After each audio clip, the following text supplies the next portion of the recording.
first let me start with you, maybe a brief introduction about yourself and SUBI. And when we say building platforms for small and medium enterprises, what are we truly building? Is it digital systems? Is it human systems? What is it that exactly means to you? Hi everyone, thank you so much for this opportunity. I'm the founder of SUBI Foods. We are a pet-free beverage brand. We have a range of milkshakes with no refined sugar. We're trying to revolutionize the dairy industry with unchopped products. An ingredient so close to Indian palate but so adulterated in the beverage segment. We're changing the narrative on that. Our brand is SUBI. We're on Swiggy Smart. We're on a lot of platforms and growing today. Part of what Vinita mentioned in terms of platforms is a very big enabler for us where we did last year to what we've grown to this year. And for me, what platform needs is a combination of digital enablers as well as human ecosystem platforms which I think has pushed us. Two of which, which I would love to highlight, which have helped me specifically. We won Startups by Mentorship in December. A great R&D platform for us in terms of getting that product refinement in a sustainable packaging, getting their mentorship. At the same time, it's where our hackathons working with Vinita closely. But that is a human platform for us where we've learned with several entrepreneurs, both rural, urban, the social venture side, for profit. And I think the approaches and the aggressiveness that people are doing the venture with is contagious. So I think there's a lot to learn from there. But all of these platforms have been equalizers for us in terms of making sure that we're able to compete with the larger giants. These platforms, for me, sort of bridge the gap between like small venture, which has no idea how to get to market or what kind of strategy to use to raise funding. Couple of these gaps really stop us from growing. These platforms have really enabled to equalize that for smaller ventures like us. So you're building something amazing which is connecting rural entrepreneurs to the market, right? So what does platform mean to you? Is it digital? Is it physical? So basically, regarding the rural women entrepreneurs especially, I feel that it's very, very important to create this platform either in terms of digital only is enablement, but we definitely need a platform. And then one side, the collective of all the rural women that is there by self-help groups. Telangana and Andhra Pradesh, we call it Society for Elimination of Rural Poverty, which is the government of Telangana's body, especially working on rural development and organizing the self-help groups women. So there are around 44 lakh women and which are organized into self-help groups, as you know. I feel this is the platform.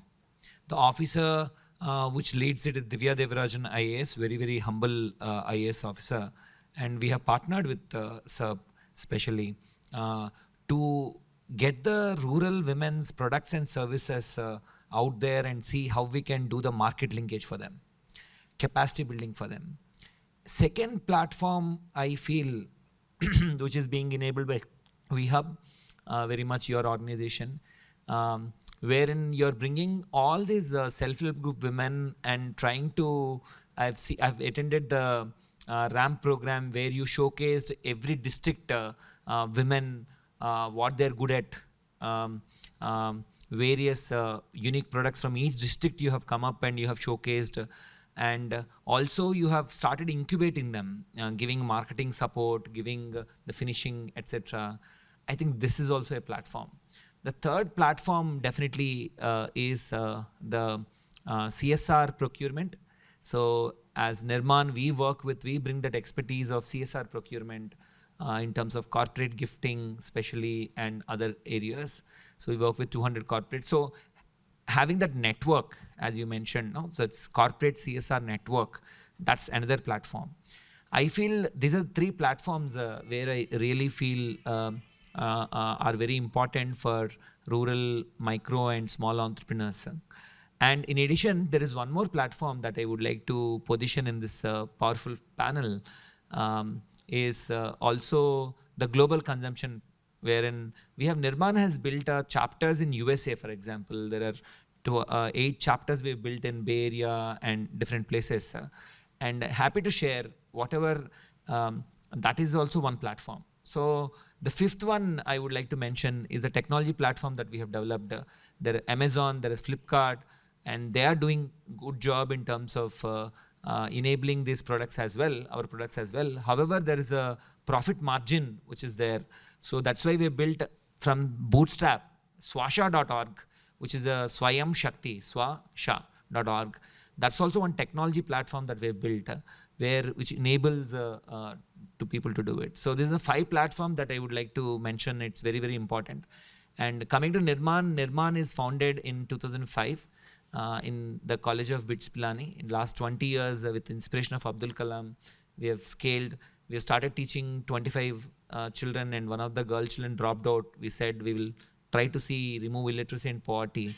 And for the last 20 years, we could enable 50 lakh people, underprivileged people, by enabling 500 crores of money of donations into the community. So we are very much, I'm very much excited to participate in this panel and see how these platforms can really play a role in women empowerment for Viksit Bharat 2047. I think you have managed to do the most beautiful thing is to bring in the human networks and the digital network and actually make it global. So amazing work with Nirman on that. Is just to put things in perspective. This is a product which is made by Fatehnagar women, underprivileged women from the slum, and that's trained in one of the center by HSBC Corporate, which is funded at CSR. It's a CSR platform which is there. This is from a self-help group women, and then that is funded by CSR platform where capacity building is done, and then again we promoted it and sold across, not only in India but also in USA. So we are benefited by platforms and we are contributing to creating these platforms. Thank you so much for sharing that, Shwetali. You have brought back an art form from a different time. Please tell us, how does that work and what does platforms mean to you?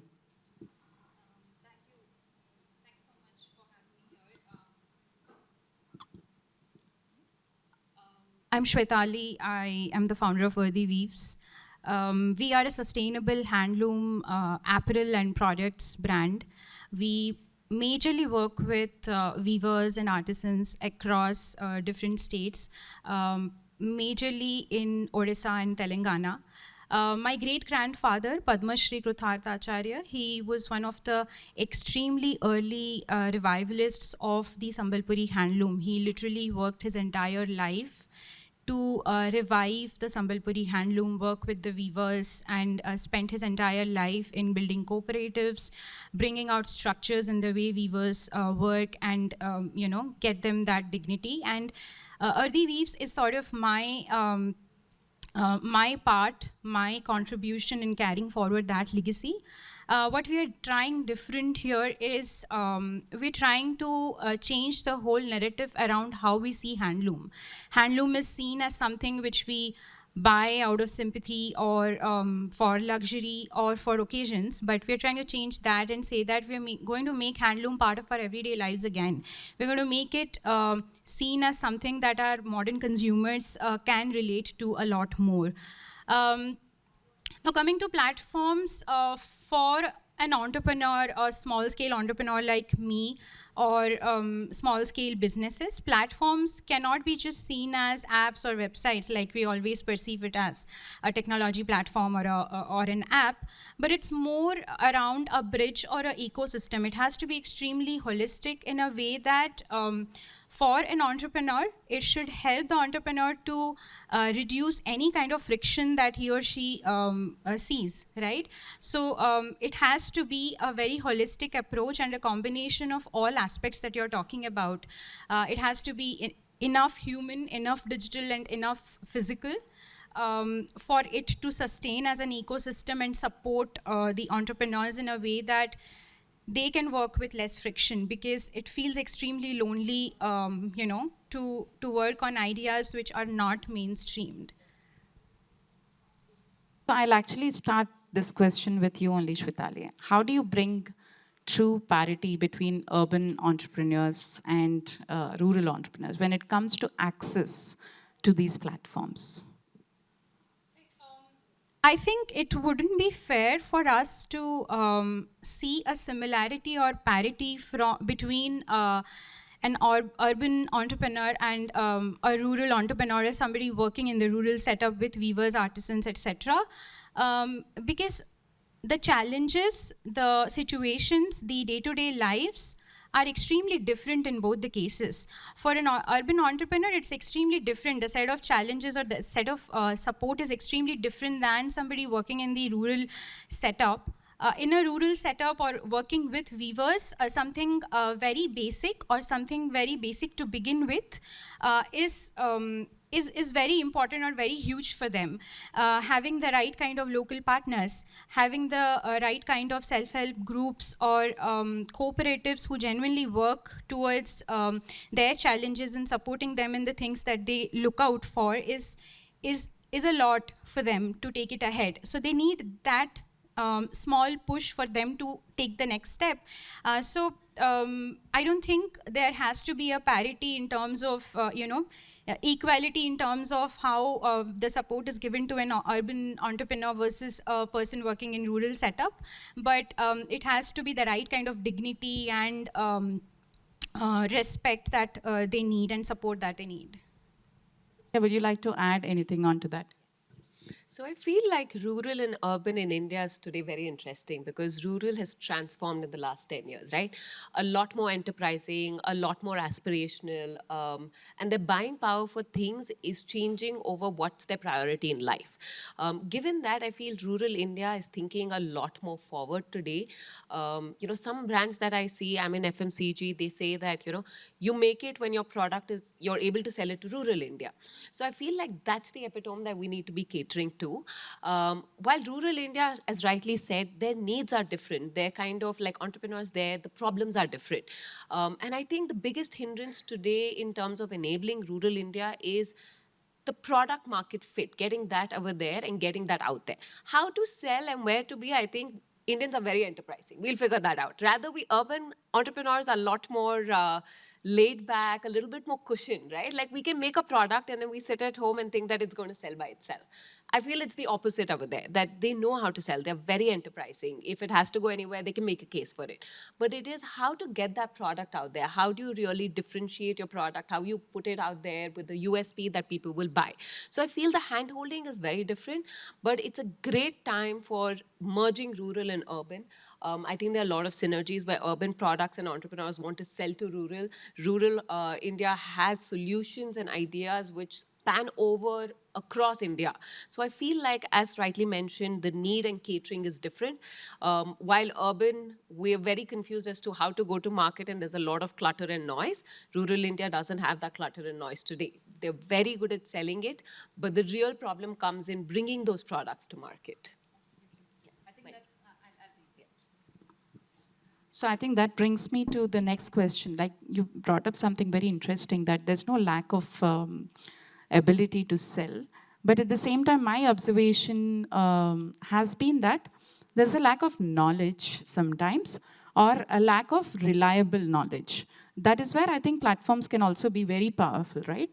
Having a credible platform that shares that knowledge also is very, very important. So that brings me back to you, Mayur. How do you ensure that a rural artisan has the same level of access to buyers, mentors, and finance as an urban brand? Basically, I feel that this is a pertinent problem to be solved. So in order to achieve Viksit Bharat 2047, Developed India by 2047, this women empowerment and this particular problem, as much as all the youth are coming up with a lot of initiatives to solve convenience problems, like we'd be Swiggy, Blinkit, and a lot of startups. The entire purpose of me coming here is also that if in this young generation, if we're able to really present what are the problems to be solved for the country, where there is a lot of money as well, right? So I want to present a concept of local production and global consumption.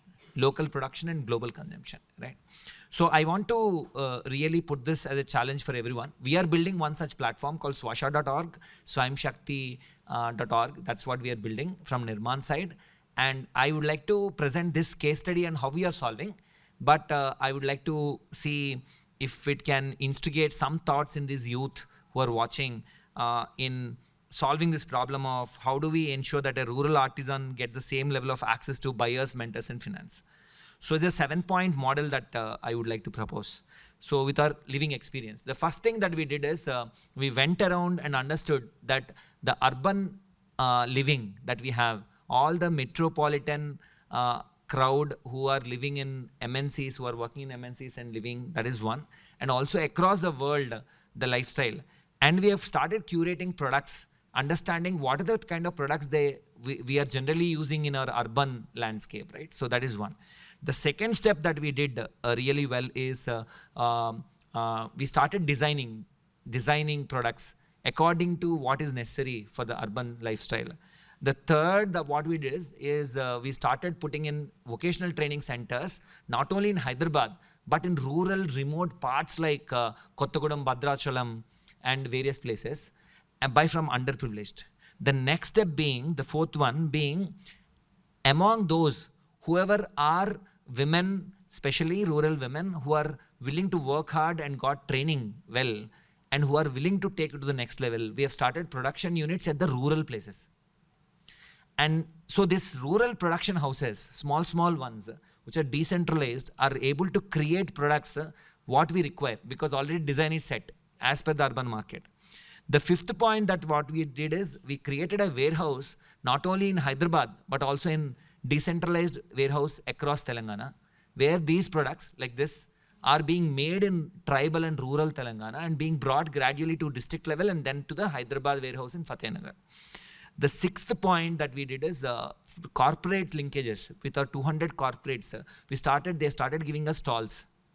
We put a lot of stalls and we started, I'm happy to share in Diwali, 20 stalls, 20 corporates have given. And total till now, only this year, 14 lakhs of sales happened through this. The seventh and last is global consumption. Like in USA, UK, Australia, Singapore, and UAE, these places is where there is a lot of people who are willing to do social impact buying.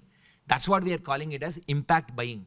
This concept has to be driven as a revolution and a movement. If this is done, it will be very good. Just for the audience to feel perspective of what kind of women we are talking about. I'm talking about a story of Bhadrachalam, Kottagudam, where Bhadrachalam floods have happened. At that time, we adopted a village called Kashi Nagaram. It is just adjacent to Godavari is there. And at that, the lot of women who build small mud houses and living with their children, which are at the bank of the Godavari, and they're all single women, many of them, right?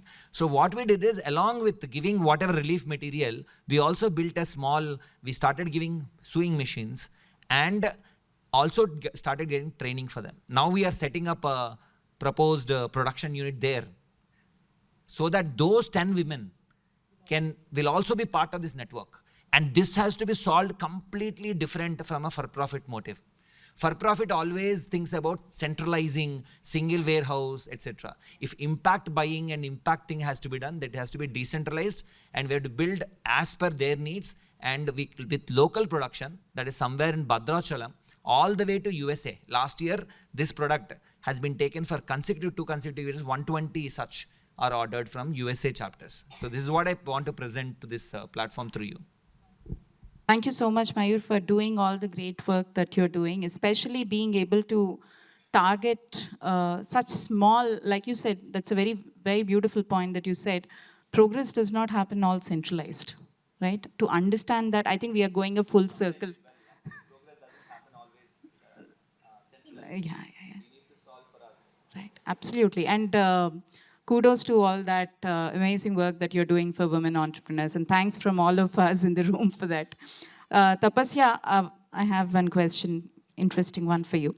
So I'm sure in your journey as a startup entrepreneur, you would have encountered certain digital platforms too, right? While I also have personal experience of having built digital platforms, One thing that I always worry is how do you translate the human connection? How do you build trust on a digital platform? So what's your experience? Well, rightly so. Today's consumer buys stories, they buy purpose. They don't really buy products anymore, right?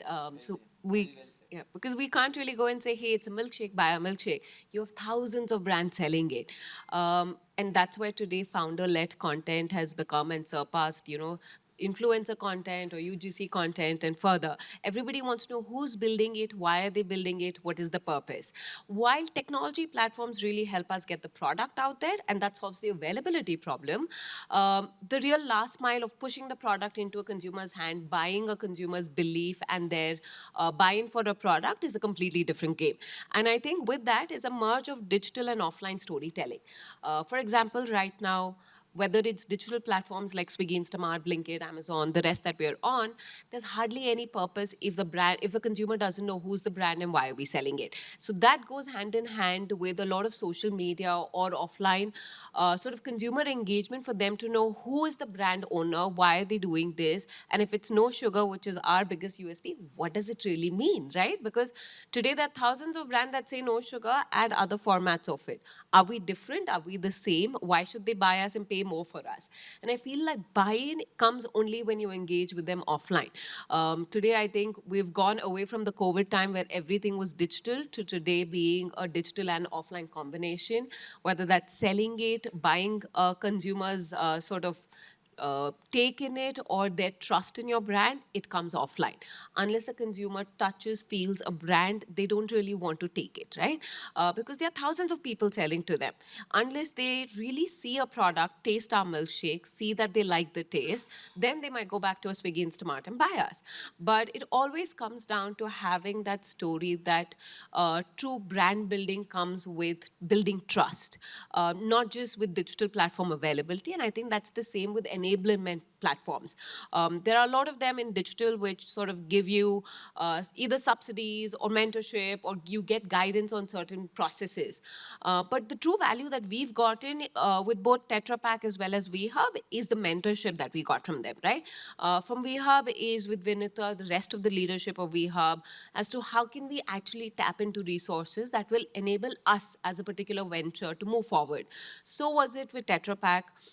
While the online platform was great in terms of going and seeing which co-packers can we work with, where can we source raw material, the real tangible movement for us was with their R&D team, which sat down with us, gave us time in terms of understanding how do you sort of improve the product. So whether it's the back end or the front end, today, only digital, we cannot survive. It's going to be a combination of digital, bringing it to the market and making it available, but offline and storytelling, sort of buying the trust of the consumer into the brand and actually living your story with you.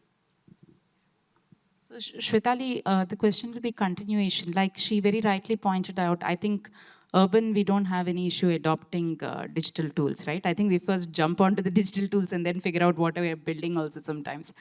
But the case for rural entrepreneurs is slightly different. There's a little bit of a hesitance when it comes to adopting digital tools. In your experience, working with other rural entrepreneurs also, right? What would be your suggestions?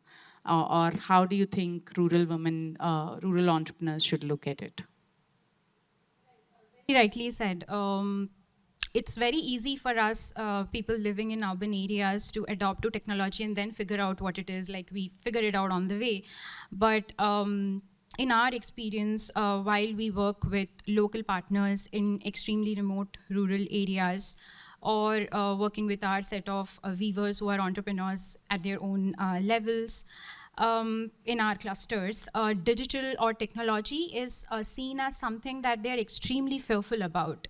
They think it's either going to make them lose money, or they'll get cheated on, or is something that is not made for them at all.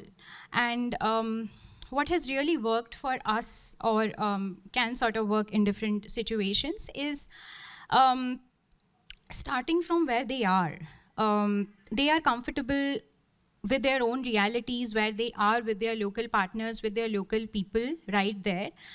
So building on that trust either you build on the trust that from a local partner, or you, like in my case, working with the state of Odisha was extremely easy because I come from there, so there is a lot of relatability that they could establish with me.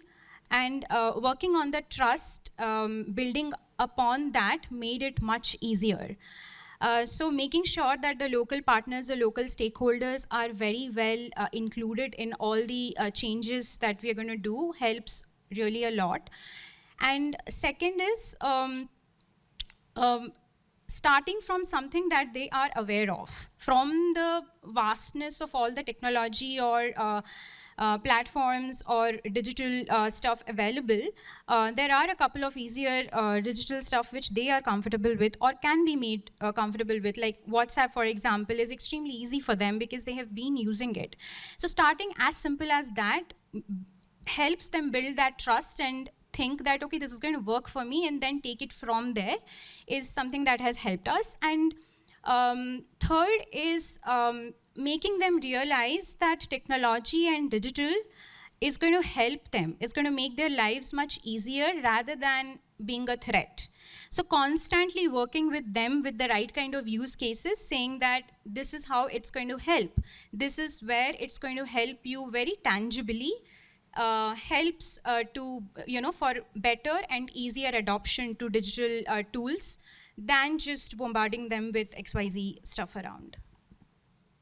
You're just continuing on that thread. What role do you think governments play in, say, for example, building that trust quotient in rural entrepreneurs, especially when it comes to digital tools, right? Digital platforms. And the second question is, how do organizations like yourselves work with government to be able to build a much more robust and stronger ecosystem, both digital and human? I think I'll take the second question first, very, very important. I would like to first mention on why Nirman kind of organizations are working on entrepreneurship as such. Because non-profit world is different. There's a social impact that needs to be achieved. That's our purpose. Developed India has to be achieved. But we see that entrepreneurship, especially rural entrepreneurship, rural women entrepreneurship is one of the key pathways in order to solve our country's problems. So there is, we talk about every day by 2047, 2030, $3 trillion economy, $30 trillion economy, it's all economic development. What is economic development if it is not centered around human development? Is the basic foundation. And now let's go to one step. Niti Aayog, Government of India says there are 11.3% people out of 140 crore people in India who are living under multi-dimensional poverty. That means education, health and standard of living. So that means we are talking about 15.8 crores of population out of 140 crore population is living under multi-dimensional poverty. As per government records, it will be higher for sure. Now, can we, by 2047, with 21 and half years, that means 86 quarters to be there, can we really bring this down to zero? And if India and Indian diaspora thinks about it, we can do that, number one. Number two, what can we contribute? What can these young people can contribute is the proposition I have. And that comes with the partnering with governments alone. I think we need to partner with governments and we have to understand the scale and solve it. The way we are solving, the way we have built Swiggy, the way we have built Blinkit, Zomato, and all the convenience things is altogether a different ball game when it comes to rural entrepreneurship, rural women entrepreneurship. So if we understand that model, I think we can solve the problem. So now one step, I would like to conclude by telling a story because story sits in the people's minds and I think that's what things perspective. So there is a village with the name Chinna Chinchu Ghat in Adilabad district. It is named as a Divyaguda and the same IAS officer for whom worked Divyaguda, the Chinna Chinchu Ghat. So the Divya Devarajan once called me and told, so Mayu, do you worry about tigers getting extinct? I said, yes. Then she told, do you worry about, how do you feel when humans are getting extinct? I just calmed down and then said there are PVTGs, particularly vulnerable tribal groups in rural and tribal places across India. And Adilabad, I have come as a collector and I have moved to Secretary of Women and Child Welfare here. So I'm not able to do that. There's a village called Chinnachinchuga. She is not telling that the name renamed as her own, but she's very, very shy on that perspective. So we have picked up that village. Initially we started seeing, and I'm very, very happy to share that in 3 to 4 years of time, we could move that hamlet of 40 tribal families of PVTG from below poverty line to above poverty line through micro entrepreneurship. This clap is for all of them. For all those 40 families, one village as a unit, how they've transformed as a micro entrepreneurship. And I would like to highlight this into the young minds on what is the model that is adopted. So model adopted is very simple. What is the need assessment we have done? We have gone to every household of these 40 families and we asked, if we are giving a 1 lakh grant to you and if your income has to be increased, how will you solve your problems? So these 40 families have come with beautiful ideas. Some of them have come up with agricultural implements. Some of them have come up with, I need a bike actually to just sell the vegetables and kirana store I would like to keep. Then we did some hand holding by talking about how many cluster of villages they have to put one kirana store so that it won't get outdated. And like this we worked out. And for one family is not from the same village, for others in the cluster of villages, we did honeybee. So what we understood is all that we need to do from the governments by partnering with governments, and we have to use this model of asking how they want to, right? And then we started selling their products also. So most of the problems will get solved in the rural areas itself. And some of the problems which the produce that they is so beautiful, authentic. As she has mentioned, if we can talk about this purpose and sell it across the world, it will be fantastic. So I feel that whatever model these young ones are forming to help on rural entrepreneurship, they have to be fully grounded with this common purpose. The purpose is a developed India. India lives in 700,000 Indian villages, and we have to solve one village at a time, move from out of poverty. So if the entrepreneurship is, any effort is in that direction, I think God will bless. That's what happened in Nirman's case also. We started with some simple thing like save 1 rupee per day for nation, teach 1 hour per day for the nation. 30 people, 6,000 rupees, 30 rupees each. 200 people, 30 rupees, 6,000 rupees per month. And with that we started. People did tell that this is a very hard problem to solve. So you're talking about this. You're not sons and daughters of Tatas or Birlas. It's not necessary. 20 years of Nirman story proved. Today we enabled 500 crores of rupees for 50 lakh people development.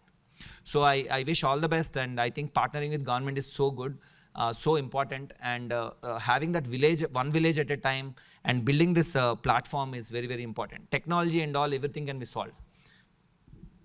So I hope some of you... Point for your first question, trust. Trust will come with the values. Basically, the founder values are very, very important. The way of storytelling that we do. In Nirman, we followed 3 values. Being ruthlessly transparent, being truthful, and being responsible. I think once we start practicing these values as human values, I think automatically the founders and the entire associates team will start practicing. I think success is only the thing that will meet, nothing else. So the value is important, hard work important, intention is important. I plus V plus H, if we do it, every entrepreneurship will be a success.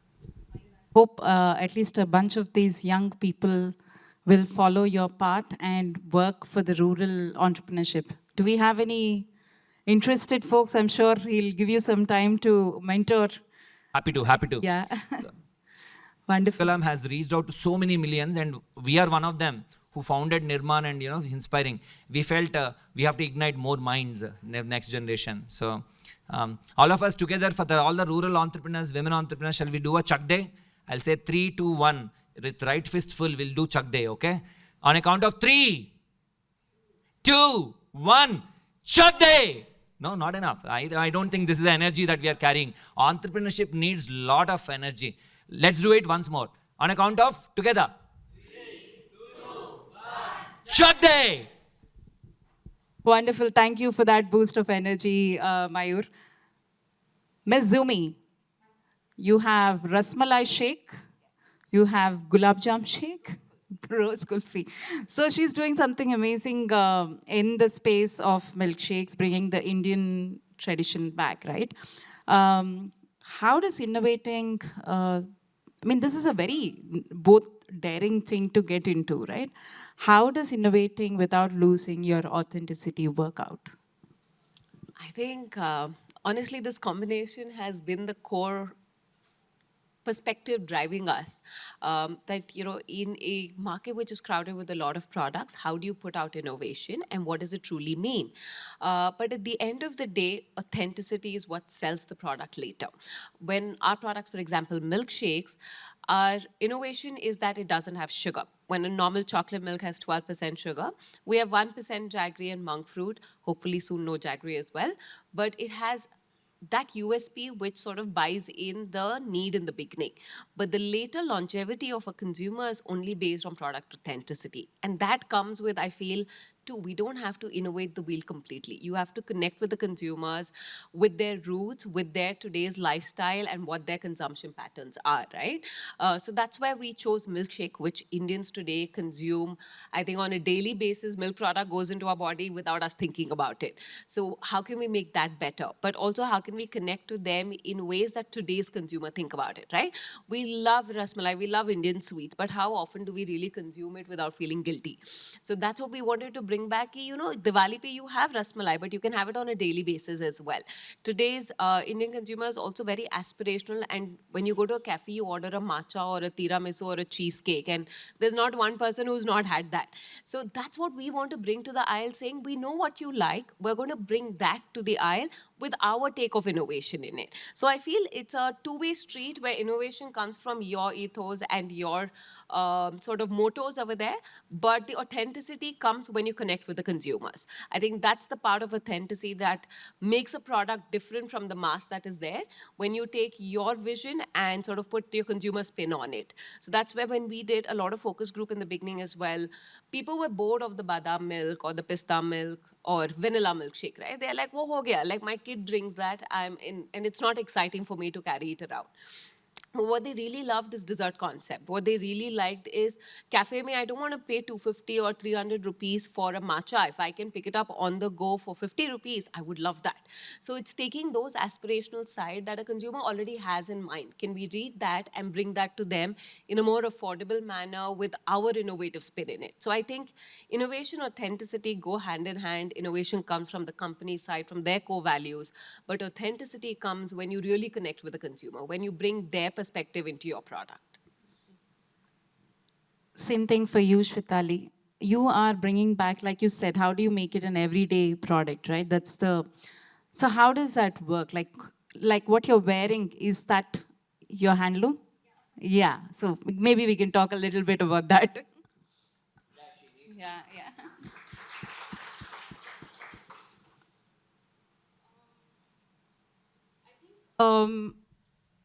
In the verge of trying to innovate a lot, we try to be ashamed of our local. We try to be ashamed of what we carry from millions of years. So what we practice and believe in at Earthy Weaves is we don't try to innovate in areas which are linked to heritage or which come with a sense of community ownership, something like the handloom processes, the traditional motifs, the sense of ownership within our communities. They take a lot of pride in the work that they do in the, for example, a particular weave, a particular set of weavers. They carry it from, generations. That's a work that they are doing from generations now. So we don't try to innovate or play around there. Where we try to innovate is, we try to keep that authentic, and where we try to innovate is the areas where it will make their lives much easier in the processes and systems that will aid them to get them a more global visibility. We try to work or innovate in use cases. So handloom is always there, but how do we make it more relevant for today's consumers? And we strongly believe that a stage where our viewers, if they look at something and they feel that, okay, this is what I have made, at the same time, our consumers think that, okay, this is something that I can relate to, I can wear it, carry it with a lot of confidence. That's where, the right kind of balance between innovation and authenticity stays true. So this is the last one for all of you. Maybe you can spend like 20 seconds to think on this. But if you were to give away one message to this room, 5 words. 5 words, one short message to this amazing set of young entrepreneurs sitting in the room. Right. My simple suggestion is going to be that if you have a solid idea, if you think that there is possibility in your idea, go for it. It doesn't have to be pitch perfect from the beginning. It is important that you are honestly building something. You believe in that honestly. And work on that whole idea very genuinely, day by day. There are going to be challenges, there are going to be failures, but still get going. Ask for help shamelessly. Keep talking about it shamelessly. Like, utter shameless, is very important. Very openly talking about your own challenges, your small wins, your failures is very important. People who are there in the urban setup, don't undermine the people coming from different mandals or remote villages. And similarly, people from villages or remote places should take a lot of pride in what they own or they believe in. To start off, I would say it's an exciting time to do anything that you are looking to venture into. There's no perfect time, as she said, start right away. 3 things that I would say from my side, and shorter ones. One is go beyond the surface. There's always a surface level idea that we would love to jump at, right? And a lot of products that come to market with the surface level idea. Go beyond that. What is the real value that you're providing to your consumers? Can you dig deeper and validate that? Second is rely on your platforms, your communities, your support system. For me, the past year has accelerated 10x just because of that, right? And rightly so, in terms of putting out what's your problem in these platforms. These are, whether it's a digital platform you can enable to make your product available, utilize it. Whether it's a community that you can go talk to and tell them that I'm having a blockage in this, can someone help out? Because whether it's mentors, entrepreneurs alike, we're always there to talk about our issues, what has helped us, what is not, right? More often than not, right now with Speaky It's Smart, it's fellow entrepreneurs who's helping me figure out, like, how do you really make your product visible? How can you get more sales? And we just learn from each other. So put yourself out there, utilize your communities and platforms as you grow. My last thing, which I wish, now Vinuta tells me a lot more in the last couple of years, but in the initial years, be aggressive. Go to market. Stop ideating in your own silo, but be there in the market. The aggression to going to market is something that I feel platforms and communities need to push us more for, because as an early stage entrepreneur, especially if you're young, if you're a solo entrepreneur, it's very easy to get caught up in the fun of it, in the life of building a venture, but go to market. Get your products in your consumers' hands as soon as possible. Learn from that, ideate and grow. Let me see if I can complete in 20 seconds. So discover, persist and perserve are the 3 words which I would like to share. The further, it's there in the TEDx talk, presented a very powerful idea. Discover what excites you in that idea. Is that idea giving you very high? And then persist, take life decisions around it. And then persevere. I persevered for 20 years and I can, in the same idea, and I can wish you all the best. If you do these 3 things, D plus P plus P, I think you will succeed. We have only one passion, the rise of a great nation. If you start with a purpose, I think you can do well. All the best. Thank you so much. This has been such a beautiful conversation. I really enjoyed it. Thank you so much, Tapasya. Thank you so much, Mayur. Thank you, Shritali.